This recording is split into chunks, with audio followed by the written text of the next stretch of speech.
আবারও আমার নতুন রেসিপিতে আপনাদের স্বাগত। আজকে চলে এসেছি আপনাদেরই রিকোয়েস্টেড একটা ভিডিও নিয়ে। আপনারা আমার কাছ থেকে আসামের আবারও একটা রেসিপি দেখতে চেয়েছিলেন, সেই কারণে আজকে আসামের এই ট্র্যাডিশনাল রেসিপি মাটি ডাল, এটাই একদম আসামি স্টাইলে আপনাদের সাথে শেয়ার করব। আগের আমার আসামের যে গুটি আলু রেসিপিটা শেয়ার করেছিলাম, সেটাতে আপনারা অনেক ভালোবাসা দিয়েছিলেন, আর সেখানে আপনারা জানতে চেয়েছিলেন যে দিদি আসামের আরও রেসিপি আপনাদের সাথে শেয়ার করার জন্য।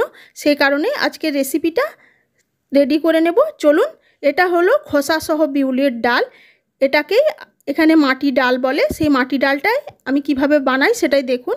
এই যে সবার প্রথমে বিউলির ডালটা, এটা খোসাসহ বিউলির ডাল বাজারে কিনতে পাওয়া যায়। এটাকে আপনারা আধা ঘন্টা জলে ভিজিয়ে রাখবেন, আর যদি খোসাটা পছন্দ না করেন তাহলে সেটা 1 ঘন্টা ভিজিয়ে রাখলে দেখবেন খোসাটা হাত দিয়ে রোগড়ালে খোসাটা উঠে যাচ্ছে।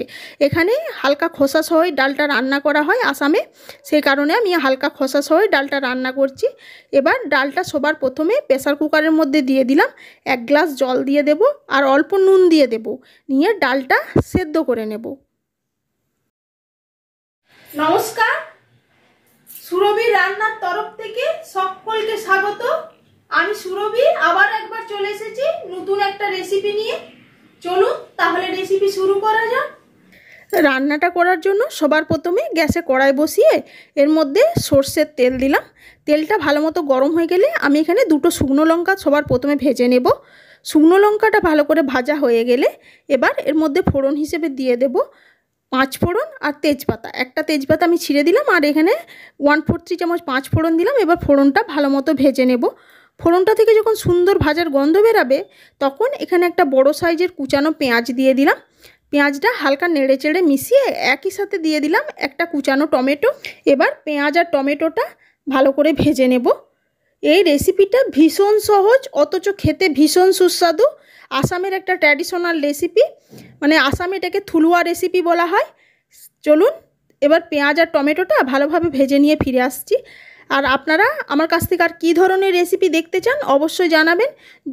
আর যদি এই রেসিপিটা আপনাদের দেখার পর ভালো লেগে থাকে তাহলে প্লিজ যারা এখনও আমার চ্যানেলটি সাবস্ক্রাইব করেননি তারা আমার চ্যানেলটি সাবস্ক্রাইব করে পাশে থাকা বেল আইকনটা প্রেস করে দেবেন, এরকমই সব নানা ধরনের রেসিপি পাওয়ার জন্য। আর যারা সাবস্ক্রাইব করেছেন তাদেরকে তো অসংখ্য ধন্যবাদ। আর ভালো লাগলে অবশ্যই একটা লাইক দিয়ে পাশে থাকার অনুরোধ রইল। পেঁয়াজ আর টমেটোটা দেখুন ভাজা হয়ে গেছে। এই যে খুন্তির সাহায্যে পেঁয়াজ আর টমেটোটাকে হালকা ম্যাশ করে নেব, যাতে টমেটোটা একটু হালকা গলা গলা টাইপের হয়ে যায়। টমেটোটা গলা গলা হয়ে গেলে এই অবস্থাতে দিয়ে দিলাম 1/2 চামচ আদা রসুন জিরে ধনের পেস্ট। আপনারা চাইলে জিরে ধনেটা পাউডারও ব্যবহার করতে পারেন এই রান্নায়। এবার মশলাটা এর সাথে ভালোভাবে কষিয়ে নেব এবং একই সাথে দিয়ে দেব অল্প হলুদের গুঁড়ো। একটু একটু করে জল দিয়ে মশলাটা কষিয়ে নেব, ততক্ষণ অবধি কষাবো যতক্ষণ না মশলাটা থেকে তেল রিলিজ হতে শুরু করছে।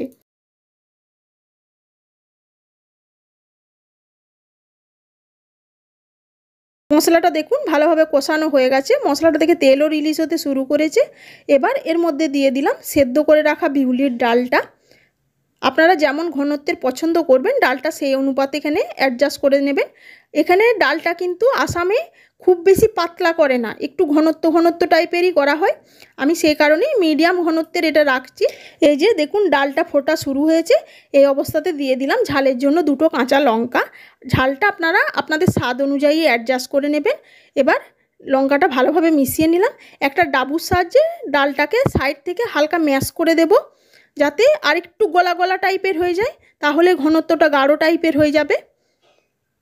এবার এটা ভালো করে ফুটে উঠলে এটা নামিয়ে সার্ভ করে দেব। এই যে দেখুন এইভাবে ডাবুর সাহায্যে এরকম করে ঘুরিয়ে ঘুরিয়ে হালকা ম্যাশ করে দিলেই হবে। চলুন ডালটা রান্না হয়ে গেছে, এবার এটা নামিয়ে সার্ভ করে দিই।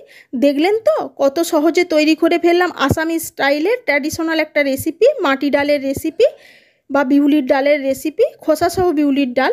আমার এই রেসিপি যদি আপনাদের ভালো লেগে থাকে তাহলে প্লিজ আমার ছোট্ট পরিবারের সদস্যের পাশে থাকার অনুরোধ রইল। আর অবশ্যই একটা শেয়ার করে দেবেন সকলকে দেখার সুযোগ হওয়ার জন্য। আজ তাহলে এটুকুই, আবার হাজির হয়ে যাব অন্য কোনো রেসিপির সাথে। সবাই ভালো থাকবেন, সুস্থ থাকবেন, ধন্যবাদ।